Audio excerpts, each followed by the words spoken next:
Hey guys, welcome back to the podcast. Got Byron Lazine, and here today I'm with Frank Kolb and Ryan Raveis of William Raveis Real Estate, Mortgage, and Insurance. Pretty cool podcast for me because these are two minds that have generated massive success in the mortgage industry over a number of years, sustained success, and certainly helped build William Raveis to a 45-year Northeast and now South Florida beast in America with $12 billion in sales, I might add, and maybe we'll break that number. We sure will. Thank you, Byron, for having us. Absolutely. Thanks for stopping in. I'd like, just in case people are like, maybe somebody's listening to this from the West Coast, like, who the heck's William Raveis? Who are these guys? $12 billion in sales. I didn't even know that was possible in the Northeast.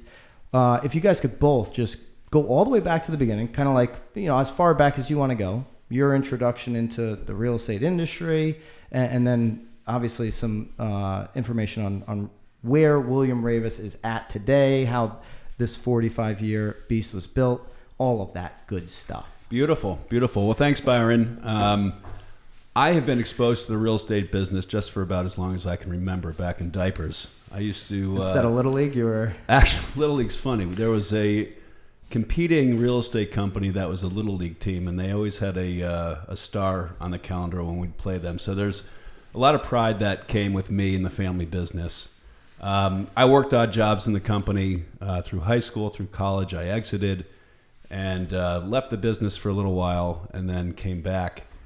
And we got to a point back in the early 2000s when Dad said to my brother Chris and me, he said, "Boys, what do you want to do with the company?" Now here I am. We have to plan for the future. And Chris and I both did a bit of a gut check. And he said, "Okay, well, here's the deal. If you want to continue with the company, there's a couple things that have to happen.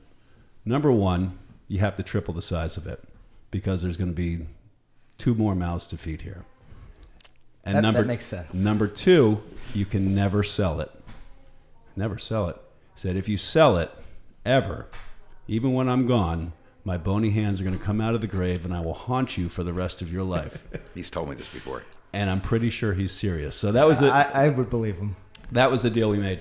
I came out of the company. I started in the mortgage business. We started as a broker. We moved to be a direct correspondent lender after I had left the company for 7 to 8 years to get some experience outside the company. So right now we lend all of our money. We do about $1 billion in originations every year. We have a couple different warehouse lines. And we have some of the highest producing loan officers in the country, one of whom is sitting next to me. Frank Kolb has been with the company about 7 years. 7? And, 11. 11 years. 7-Eleven. Yeah. 7. Okay. Time flies. Yeah. Did you get the decade watch? What is that? No, is that 20 years, 30 years? What is that? Actually, it was 10 years at the convention last year, I think. 10 years? Got my Nice. tenure. Beautiful. Yeah. Yeah, So- Frank's been a top producer for all those years, or... I came in with pretty good production. I remember when Ryan recruited me back in 2008.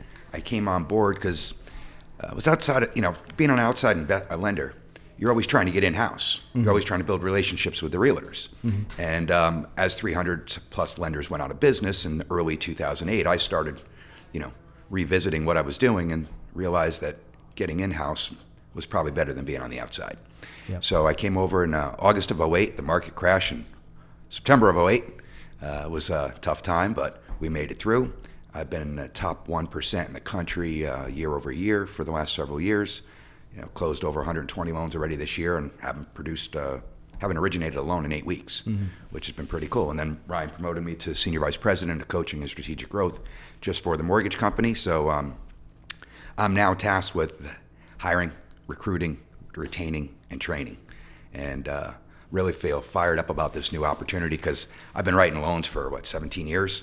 And just having a whole new chase is something that's just really reinvigorating. I was up in Boston for a few days this week. How many lenders right now? How many lenders? Well, we lend the money ourselves, so we're a direct lender. When customers of William Raveis Mortgage close, it's William Raveis Mortgage's money that's given to them. We have 30 loan officers throughout our footprint. So you do the math on that. We've got 30 loan officers doing $1 billion in business. These are some of the highest producing loan officers in the country. Yeah, absolutely. And that's all states, or give me the breakdown on where they're all working out of. So I'll combine this with some of our company history too. So we started in Connecticut. My brother Chris ran into the real estate side of the business. I started on the mortgage side, and we grew the company in tandem. We had 40 offices when we began. Dad said triple the size. What year was that? This was, Chris returned to the company. He was an agent, and then he left for... Chris, I didn't know that Chris was an agent. Chris was rookie of You were never an agent, right? I have my real estate license. I have my license. Chris was an agent in, let's see, 93-ish, 94, No kidding. 95. I didn't know that. And then he sold commercial real estate down in Atlanta. Yep. We had raised a bunch of money back in the in the internet boom. We started a separate company outside the real estate business, which still exists today when we sold in 2003. But that was the draw to bring Chris back to the company after a career in commercial real estate. That was the draw to get me out of college. And Chris remained with the company from 03-04 at a time when we had just massive growth. We saw an opportunity up in Massachusetts in 03. Which was tremendous foresight, like with what you guys have done in Massachusetts. It's funny. It's these opportunities. It's, my dad has a very good nose for sniffing these types of things out. Yeah. And in 03, we went up to the South Shore, Massachusetts, and grew from there. And so from 40 offices in 2003 to about 130 now. Mm-hmm. So that's $3 billion to $11 billion. So we've reached that goal of tripling the size of the company. We've reached the goal of creating an ancillary business model with one of the largest mortgage companies in the country, a successful mortgage insurance company, and a title company to support that growth. So we see this business going my dad's joking, I know he's not, and we're looking at all our children, but one of them will run the business someday. Yeah, that is awesome. It's a true family business from top to bottom. I can attest to that. For those of you guys that are listening that don't realize, William Raveis is my broker. So I'm a William Raveis guy, and I can attest to that family environment for sure. So when you were at 40 offices, that was mostly Connecticut, or was it? That was all Connecticut. That was all Connecticut, mm-hmm. Just Connecticut. Okay, and that was $3 billion just in Connecticut. Yeah, at that somewhere time. around $3 billion. Somewhere in there. Got it. And now 130, mm-hmm. right? And so the next step after Massachusetts was kind of South Florida, or? So we had Connecticut, Massachusetts, Rhode Island. We had just made our way into Manhattan. Mm-hmm. Now 6 years ago, Westchester County. We went north into Vermont, New Hampshire, Maine. I've surprised a couple friends who went up skiing and they see our signs on the trail signs. So that's fun. Sending you pictures back. In the meantime, and this is kind of stuff, I'm not sure if this happened on purpose, but about 3 years ago, we opened offices in Naples, Florida. Yeah. Now, a little known story, Dad had a house in Naples, Florida. That's where he was spending his time. And he's a single-digit handicap golfer. And you'd think he'd spend his days on the golf course, his Sundays on the golf course, but instead of going to the golf course, he'd go to open houses. He ended up making some relationships with some great people down there, and golf on Tuesday. Now we have $1.5 billion down in Florida. Yeah. So we've got 5 offices in Naples and another 4, Naples, Collier County area, and we've got another 4 in the Palm Beach area. Yeah, and I can speak to the Naples stuff a little bit. I spend some time there in the winters. Actually, this year, December 4th, be down there, and we spend about 2 months in the winters in Naples. And 3 years ago, obviously no William Raveis signs. If you go down really anywhere downtown into the prime areas, you're going to see a ton of William Raveis signs in Naples, filling up that $1.5 billion in production each year, and that number is going to go up for sure.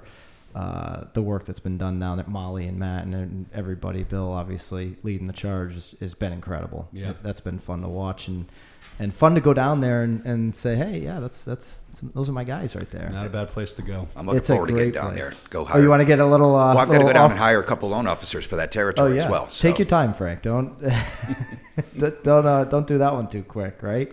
Well, what is there in Collier County? I think there's like 6,900 agents or some. It's like a ridiculously high number. There's a lot of agents. I mean, literally, you go into some of those condo communities and it's like, yeah, 3 doors down, they're an agent and they're an agent, and across the street, they're an agent.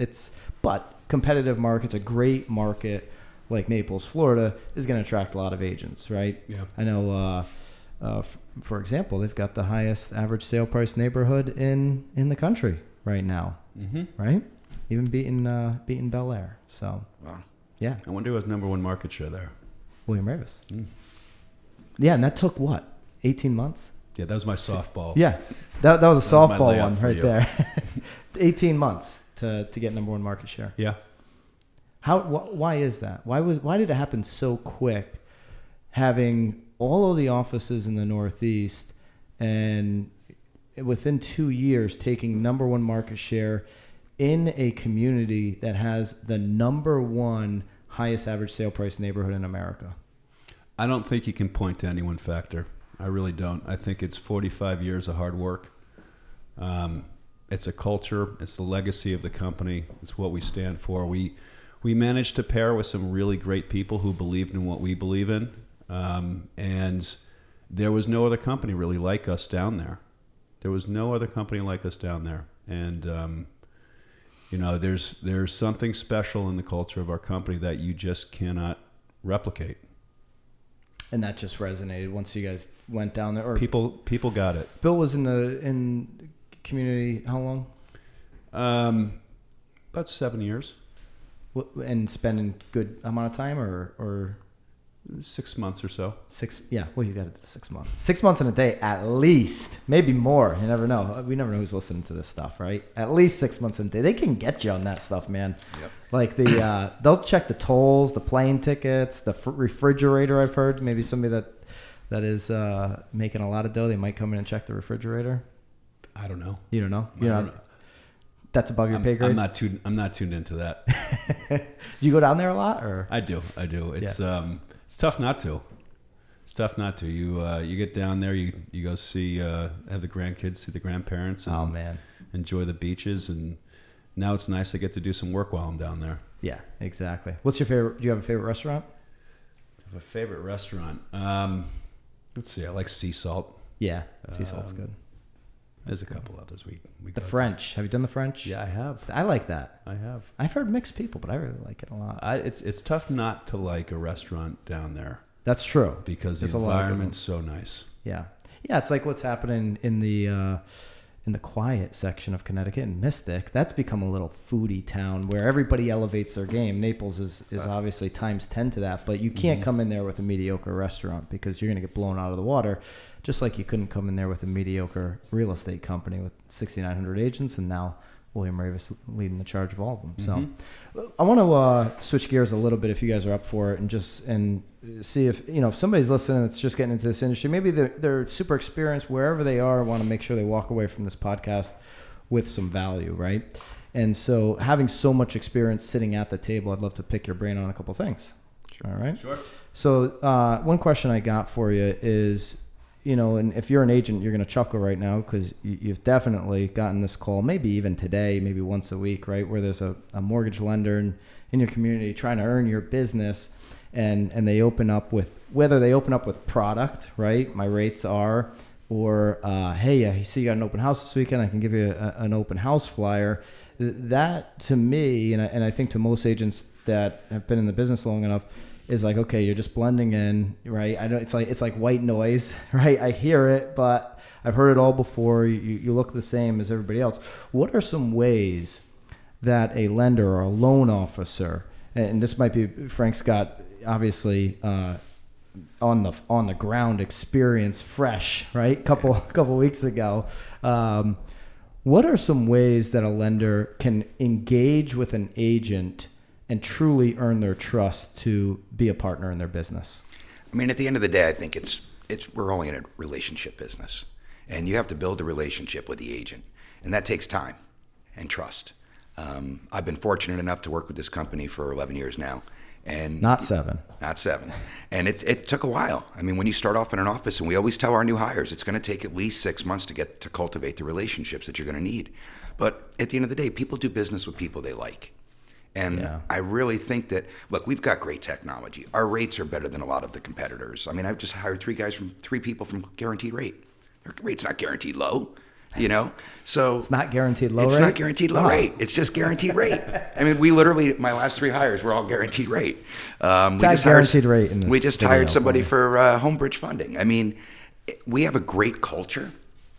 So I think a lot of it has to do with the culture that we build as a team with the loan officers. I mean, most of the teammates have been with us nearly 10 years, I'd say. We don't have a lot of attrition on our mortgage division. We've got a great back room. It really comes down to people. Yeah. I mean, when I think of the stuff that I've learned from Bill and Ryan and Chris along the way, it always comes down to people and how you feel about them and how you treat them. I mean, Bill's pulled me aside before and said, when are we going to get that contract signed? I didn't even know he knew I was in additional negotiations with Ryan, but he still comes over. And I mean, when you talk about a family business, Bill knows what's going on in this business all the time. When you think he takes his thumb off his finger off the trigger, he never does. Yeah, he's pretty, it's just incredible to watch how he operates and how he has that much interest after 45 years in this thing.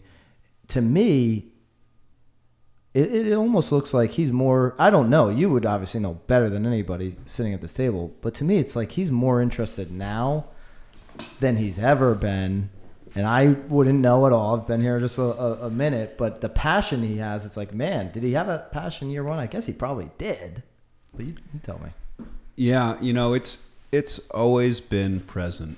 And I think for us now, for Chris, me, and Dad, it's an opportunity now for all of us to be operating as adults on the same page and kind of building something together. Yeah, that's a different dynamic. We should do a whole podcast on the real family dynamic of a business. No, it's really cool. It's really cool, and in a sense, I feel closer to my dad now than I ever have. So it's really nice. What's we're totally switching gears, and we'll get back to some of these questions. No, but something just kind of popped into my head that I think you could add a lot of value for people that are in a similar situation. My sister works for me now in the marketing company, and she was a tenured teacher. Certainly, if you're a tenured teacher, you're kind of guaranteed a job there for a long time. So she took a risk believing in what we're doing, and would never want to put my sister in harm's way, right? And so I find, though, that a lot of our conversations are obviously, I'm so passionate about what we're doing and working and getting better every single day. It's like business.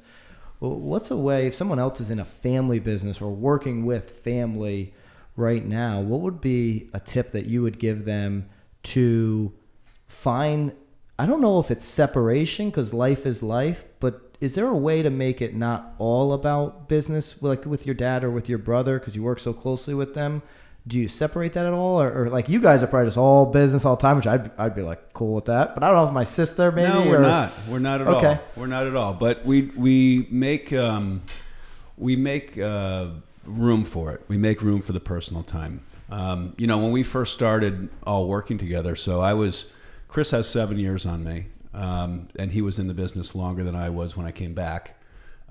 First in the mortgage company and then the real estate company. And, some advice for the people who are working with their sister or their husband or other family members. I think number one, you have to keep business first. You have to understand that business is business and, personal aside. And it's, you have to wear two hats. And when you're doing that, you have to understand what is the goal. Have a very clear conviction on what your goal is and what you're trying to accomplish. And then as far as what ideas get put in the room first and get executed, you have to be honest with yourselves about what are you truly good at? What is the other person truly good at? Determine what your lanes are and stay in them. And then be honest, brutally honest with each other and say, stay in your lane or, you're in my lane, but hey, that's some good advice, and maybe I can up my game a little bit. So the communication around people's strengths, I think you're right on the money, is such a, not only if you're working with family, you're working with anybody, communication around everybody's strengths is such an important conversation. Because once you put that out on the table, then you're truly working as a team, right? Like, you're not ever going to see Bill Belichick, right, take the right guard, and well, maybe you will with him. He'll put him at fullback, but he's not going to put him at defensive back. It's not going to be at safety, right? Like, what are your strengths? That's an open conversation, right? If you're an 8th grader and you really should be playing guard or tackle, you might still think you can get away with tight end, and it might be okay to let that 8th grader think that. Yeah. But certainly at a high operating organization like the New England Patriots, that's going to be clearly communicated what your strengths are, what your role is. And for family, even more important. I got some friends that are family teams, and when the team formed, there was kind of this one thought that was my role, and that one thought this, and everybody sees it differently, and there's not that clear conversation around, hey, I know you like marketing, but you're just not good at it. Conversations. Yes. Many of them. Well, people always ask me, right, like my wife, here's a weird story, and now we're going to go really weird. Sam's heard this story before, but 2.5 years, I've never changed a diaper. Okay. And usually when I tell those people like, if they kind of liked me, now they just dislike me all the way. But anyways, my wife and I had conversations in the probably close to 100 before we had our first kid. We've been together since we were 17. Okay. So we had lots of time to talk about having a kid. We didn't have a kid till 2.5 years ago, right? So when we were into our 30s already.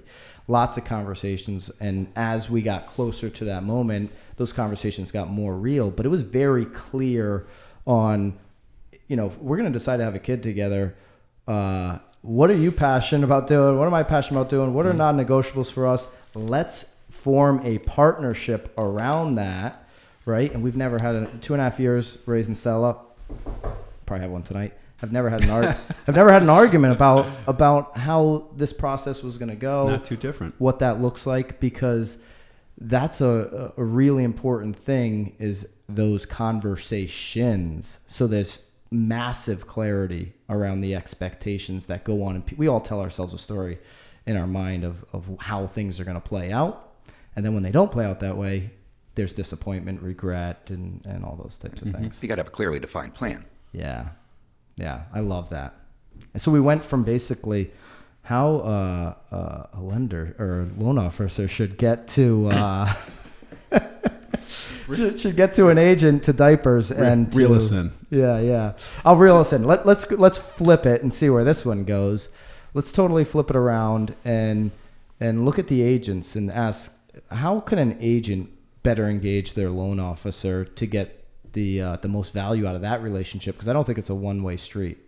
No, well, like I said earlier, it goes back to a relationship. Yeah. And it's about a mutual respect for one another. I mean, the agents have to look at us as a valuable resource. And if they respect you and like you and understand that you are a resource and that you're there with really their client's best interest in heart, that's the best way to engage. I mean, I don't want you, look, real estate, right? I know mortgages. I don't really want to know real estate. I want to be your business partner. Mm-hmm. And it's nice to have a little bit of knowledge about mortgages, but at the end of the day, I don't really think that you have your specialty. You're a realtor, you're a marketer, guru. But our specialty of being on the mortgage side is a very specialized, segment of the market. And to give the agents enough knowledge so they can talk to a customer, have a basic understanding of how it works, set the right expectations, and implement the right strategies to be able to make this a successful relationship is what's most important. Yeah. I always tell my agents, look, let me spin my wheels so you don't spin yours.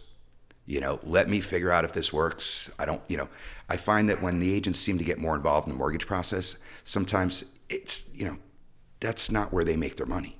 So I want to take that burden from them, right? Absolutely. Yeah. I want to focus on what I can do to help them with a value add. Yeah, and it goes back to like Ryan talking about the strengths, right? Like if I'm an agent and I want to create a relationship with a lender and I have a strength in marketing or getting attention on social media, and you really want to work with a certain lender, or you want them to, help with training or add value back to your agents, you've got to give, right? You've got to give to to get. And so what are your strengths? Don't share your weaknesses, because you're definitely not going to create good relationships if you share your weaknesses all the time with people, but share your strengths. Let them have some leverage in that. Yeah. This is always about, for the consumer, trust, for our relationships, right? That we're working with each other. It's that trust. It's that good feeling. And then I guess for real estate agents, it's acknowledgement probably too. You always hear that one. Well, I would add as well, the relationships that an agent has with their lender, it's an asset for them. Yeah. So most 80% of deals ish, 80% aren't getting done without financing, without insurance, without an attorney to help the agent. So the other side of that too is every single one of the agent's past clients, or 80% of them, are making a mortgage payment. Mm-hmm. So for example, now in an environment where I've just moved my clients into their home a year or 2 or 3 years ago, and I know they're not moving, but I have a mortgage professional that I have a good relationship with, I can reach out to my clients and I can give my clients a value add. Hey, did you know that interest rates are at a 3-year low right now? Did you know that perhaps you could save $50 on your monthly payment, $100 on your monthly payment? Let me put you in touch with my trusted mortgage person and see if we can help you out. And so how is that, I agree. And so how's that going to work over the next 5 years when, this should be a softball for you guys, when you've got more people kind of stepping into this mortgage world, right? Zillow bought a mortgage company. We can go down the list. There's more people coming to cut into that pie a little bit. So what do the great loan officers and lenders need to do to make sure they stay out in front of not only the agents, but the consumers? Because there are just so many options. What's the best one if I'm a consumer? Well, there are so many options, but again, it goes back to where we're building the core relationship. So if we can be there with the agents and we can be there with the consumer and we stay in touch with our SOI, which we do very well, we're always keeping them engaged, which is why we still get out to our agents and let them know about the interest rate reductions that have happened lately. As far as online lenders, how many deals have you had blow up with a pre-approval that someone got online? I've had a lot of issues with what's the rocket ship thing? Yeah, that exactly. One. Yeah. So some issues with that one. See, that's the problem. You really have to personalize this process. It's not as simple as just going online, filling out an online application, having that online application print out a pre-approval for you, like many lenders do, and then the deals blow up. Actually, online banking is a great referral source for me, because once the agents realize what happens when they don't have a personal touch behind it, and the deal doesn't go their way, then think about it. It's your time, it's your weekends, it's your fuel, it's time away from your family that you're dedicating to get someone into a house to find out that they're not pre-approved. How many months could you spend with that person to find out that the pre-approval they got online is no good? So that actually drives a lot of business towards us, because the agents like and trust working with us. They know that we've got the core values of the relationship and the client's fiduciary responsibility at heart. And if we care about the client and we care about their financial strengths, and we present that to the agents, that's where all my business is referral. Mm-hmm. I've never bought a lead, not one. I've closed 165 units in a year, and it's all been referral, repeat business, past customers, and basically mining through my database to look for opportunities for any of my past customers. Yeah, and whether it's Zillow or, really, to your point, like any online lender can't be in the communities of which these agents are operating in, right? So for a loan officer or a lender or a real estate agent that wants to stay ahead of, right? Like real estate agents have the same thing coming for them in terms of consumers being able to sell their house with a click of a button. Right. I know there's up to 15% fees involved in that. That could be a whole other podcast. It's a lead generator, right? But the agents, I think, have and loan officers have just a wide open, unique opportunity right now to become the celebrity in their town, to become the mayor of their town, so to speak, and to become the news source of their local community if they play this thing right. And that is something that creates those referrals at scale, because you get face to face with more people when you're a quote unquote celebrity in your marketplace. And online lenders will never be able to compete with that, right? Unless they want to get into the community, which is a total flip of the business plan, right? What are your thoughts on, is it aligning with Frank, and when you see Zillow buy a mortgage company, is it just kind of, you don't even think about it? So I think about it from a couple different perspectives. If I'm Zillow, I'm looking for more ways to monetize the customer that I'm trying to sell to the highest bidding agent. They have a stock price, they have shareholders that they have to think about, and that's the responsibility of their board. Okay, that's their decision. Where I think about it more so is from the perspective of the consumer and from the agent. So is the consumer getting a better rate? Maybe. Are they getting better service? I don't know. I know the service that we provide as a local person. I know that there's a level of accountability.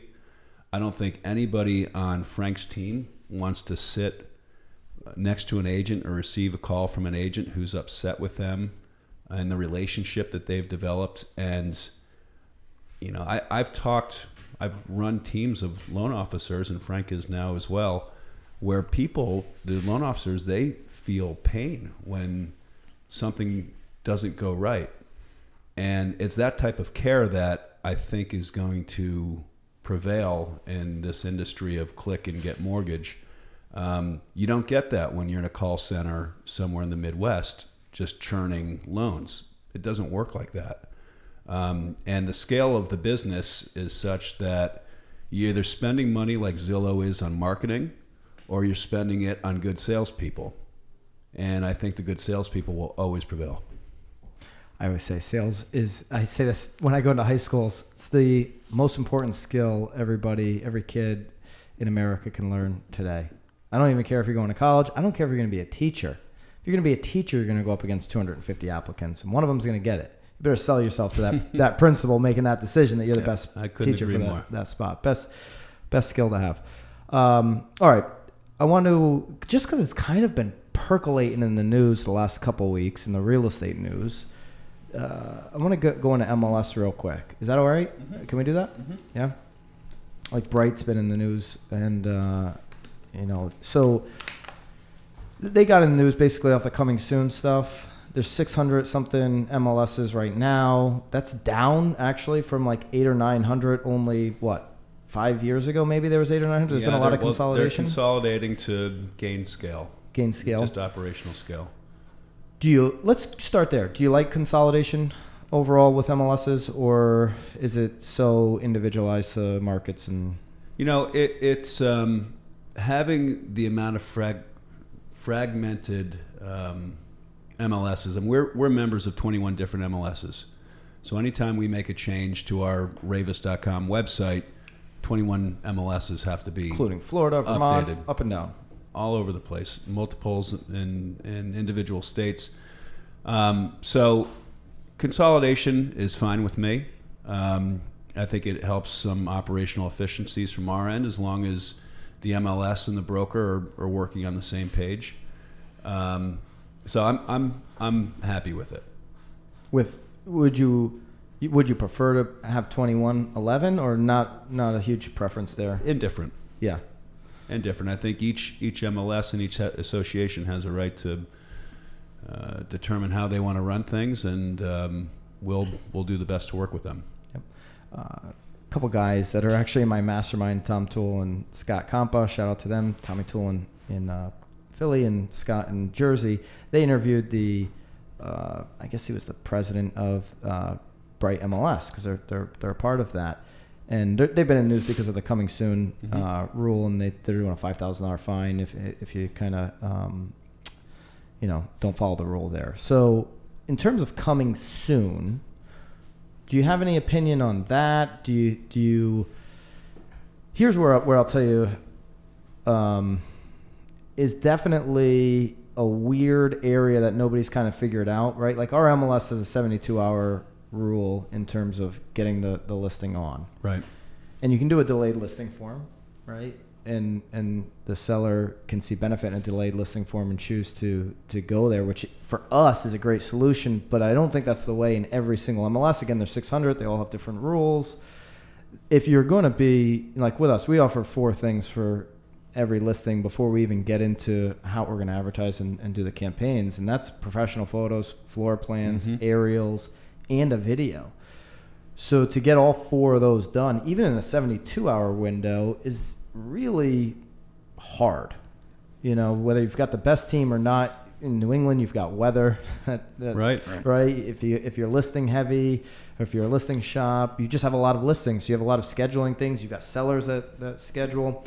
So Smart MLS, which is our MLS here in Connecticut, for the markets that we're working in, kind of has a solution for us with a delayed listing form. If there's an MLS without one, I find that to be very constricts agents quite a bit. What's your thoughts on coming soon as a whole? Should there be rules? Should it be Wild West? I don't think Wild West is the way to go. I was assuming that was the answer. I love the Wild West, but I don't think it's the way to go Only as at the far movies? as this goes. In general, I believe in greater transparency. But I believe in that whether it's in the best interest of the consumer. So I'm with you. I think that there's a lot of work that needs to be done to get a property ready to sell. So if you can adequately get the pictures done, get what work you need to be done to present the property and position it as well as you possibly can, particularly out of the gate, and provide transparency, then I'm all for that. So there's a lot of different directions that you can take that, but if you start with those general principles, you're going to end up in a good spot. And you said something. There's a lot of different directions. There are actually like multiple layers to just the coming soon discussion. It's like, oh, there's people that are trying to double end it. Like that gets into a whole nother discussion. There's a lot to that. Yep, and there sure is. There's a lot of different. I think if you focus on the consumer one and say what is in the best interest of the consumer. Every decision you're making. Every decision you make, what is in the best interest of the consumer? And from there, say, all right, operationally, what do we need to do to make sure that we can get this done and there's an equal playing field and, there's compliance with the data standards. That's the tough part, is the and then part. But first start in the best interest of the consumer. Yeah. MLS would be a better option, having 600 MLSs or one national MLS than relying on Zillow. I would imagine you agree with that. I don't think. Was that an easy one for you? That's a tough one. That's a tough one? If there were a lot of different angles on that, on the first one, this one's just too much to handle. There's even more angles on the Zillow one? Too many angles. Do you want to get into Zillow at all or no? Sure. Do you think Zillow will ultimately survive as the Google of real estate? Who says they're the Google of real estate now? I would argue that they are. I think the consumer. I think there's a mistaken perception that. I think Zillow, Google is the Google of real estate, but Zillow pops to the top. Google's the Google of real estate. Zillow is not the MLS. Zillow was the first in the industry to expose transparency to the consumer I remember I was in business school in 2005, and we were one of the first firms to have a website. This is early 90s. And we had our website, and we were late to make the transition on the Zestimate. There were products out at the time from a couple big data vendors, but you had to sign in to get it. Zillow was the first to come to market and make it completely transparent, and everybody wanted to know what their neighbor's house was worth and how much. And that basically built Zillow.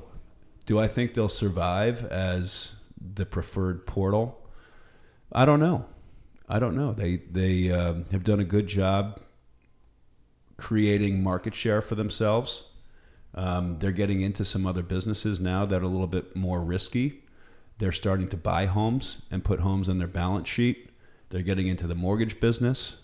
We run a call center ourselves, and we do it for the benefit of our agents. But in an up and down market, who knows if that's going to be a long-term business in and of itself for Zillow? For Zillow. For Zillow. Yeah. I think there's massive value in your call center. Right? We will not. Yeah. Okay. We're ramping it up. Okay. I want to make sure I heard that the right way. No. That's why I added for Yes, Zillow. I got it. No, we are 100% interested in. We've run a call center 13 years. Yeah, way ahead of the curve on that one. 13 years, and we deliver tens of thousands of leads to our agents every single year. Yeah, it blows my mind that there are not, even at an indie level, right? An indie brokerage should be building in, whether they call it an ISA department or whatever, right? It's Yeah. Well, you have to have scale to do it. Yeah. Yeah. You have to have, there's equipment, there's telephone technology, there's follow-up technology, there's how do you get your keywords at the top of the Google search. So you need smart people helping you out. Unfortunately, we have some smart people on our team. And it's, I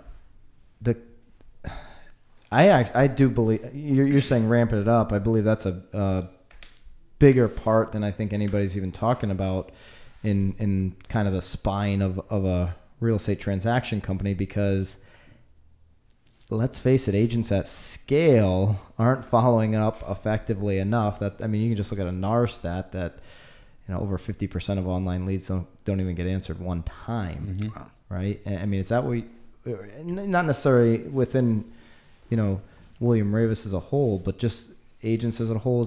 Was that the trigger 13 years ago to the call center follow-up? We were getting leads on our site, and these are customers that wanted phone calls now. So agents are busy. They may buy in their car. They may be in a listing presentation. Could be in the bathroom. So we see ourselves as a company. We see ourselves as the assistant, the support to the agent. So if somebody's online and they need a response within a minute, I think Zillow or Realtor.com is 15 seconds before they actually go to the next available real estate agent. If they need the response that quick, because that's the nature of that online customer, we want to be there and make that phone call for them, curate the relationship, and then get it in the hands of one of our agents who's going to close the deal. Yeah, and it works very well.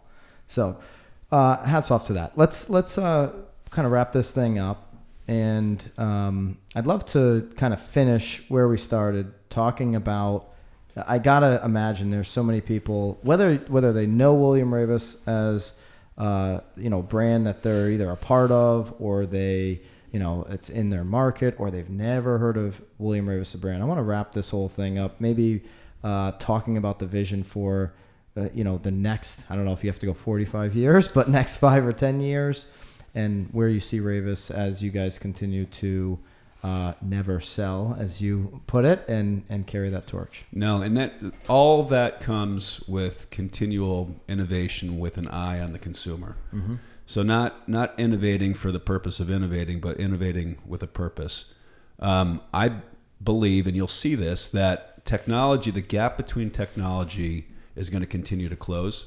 If one company comes up with one thing that is a groundbreaker, the time to catch up to that is being minimized. So first mover's advantage is being reduced. Mm-hmm. So it may have used to take you a year to catch up. It might take you 3 months. So at the end of the day, everybody's going to have the same technology. Mm-hmm. So what it comes down to is what type of culture do you have within your company, and what type of support can you give your agents to help them excel and get to the next level? That's exactly what we're all about. We're all about the relationships, the support, and providing the nurture to help people get to the top. And we've been doing it for 45 years. We've helped people grow teams from 1 agent to 100 agents. The person who did that is now our team coaching czar and helping other teams do that. So we're continuing to put resources back into helping our agents get to the next level, because the agents are our customer, and they always have been, and they will be for the next 45 years. 45 plus. Yeah. And they've done the same on the mortgage side. Thankfully, I've been coached and mentored by Michael Staver, but Ryan and the management team, they put all the office managers and loan officer managers into a coaching mentoring program of 6 months, where we basically figured out the best way to be there as a resource. And that's why my title ended up becoming Senior Vice President of Coaching and Strategic Growth. You know, I didn't realize that's where I was going, but now I see it all come full circle, where we've got 30 loan officers, planning to get up to 40 soon within the next few years, and continue to grow into new markets that we grow into and grow the mortgage division. Our back room's great, but again, it comes back to culture. And if we can build a good culture, it's a place where once I sit down and have an interview with someone, they don't usually walk away. The people that don't take an interview, they don't come on board. That's their loss. But anybody that does, anybody I've interviewed recently. It's true. It is. Anybody I've interviewed recently has been, oh my God, this is great. In-house, look at your rates. The pricing's phenomenal. Wow, that's your backroom process? So I mean, we've really worked hard to build a good culture, and I think that that's the core value Bill always, wanted. And whether it was the customer was first or the agent was first, it's the loan officer. That's a great culture here. I'm proud to be a part of it. Great, man. I appreciate you guys sharing so much. I do believe, that we went so many different angles here. Like if you're at any stage in the business, thinking about getting in the business, there's a lot you can pull away from it. Certainly a lot of insight from both you guys on the culture at Raveis and what's, the history and what's to come in the future. So anything else you guys, anything you guys want to leave people with? Maybe one takeaway that you think would be valuable for somebody in this industry? We talked about so many things. I think the number one thing that I would impart on agents listening is continue to invest in yourself. Continue to invest in your own personal well-being and expansion. If you look at the best in any business, they don't stop practicing their craft, whether it's Tiger Woods or Cristiano Ronaldo or Elon Musk. They are all trying to better themselves, either professionally or personally. And, you get to a point and you think that may not be necessary. That's exactly the time to push through. I love that you said that. Our number one core value is be better today than you were yesterday. We say it at every single meeting. We say it every single morning email that goes out. Be better today than you were yesterday. Always. It's that Jim Rohn philosophy, work harder on yourself than you do on your job. Because if you work harder on yourself than you do on your job becomes pretty easy after that. So that's a great takeaway. I think it just goes back to always putting the customer first. Whether it's the insurance company, the real estate company, mortgage company. I mean, it's all about the consumer. And if the consumer, if you genuinely have the consumer's best interest at heart, everything else will come together. Follow-up will be easy at that point. It will. By the way, big shout out to you. This is awesome. Thank you. It's my first podcast. I don't know about Ryan, but I've been in other interviews before, and you've done amazing things since you've been with the company, and I look forward to watching you do more. Thank you, guys. I appreciate it. We're going to link these guys up. Obviously, Raveis site, mortgage site. If you guys want to get some more information, you can certainly reach out to me. We're going to link it all up. If you're listening, head over to the YouTube. All the links will be certainly in the YouTube description. So thank you guys for joining. Thank you, Brian. Thank you, Byron. Oh, geez, look at that. Come on, Ryan. Well, he had your years wrong, so he had to give me something here. I'm younger than I think. I'm older than I think. But no, well, you've been grinding it out for quite some time. So thank you, guys. I really want to do another podcast with both of you guys. Hopefully multiple to come. Beautiful. Okay. Love to. Sounds good. All right, guys. Thank you. Thank you. Hey guys, thanks for watching the video all the way to the end. I really appreciate all your engagement, all your comments, and if you like this content, if you want to see more, please, I've got 2 videos linked up here, or hit the subscribe button so that you never miss a video again.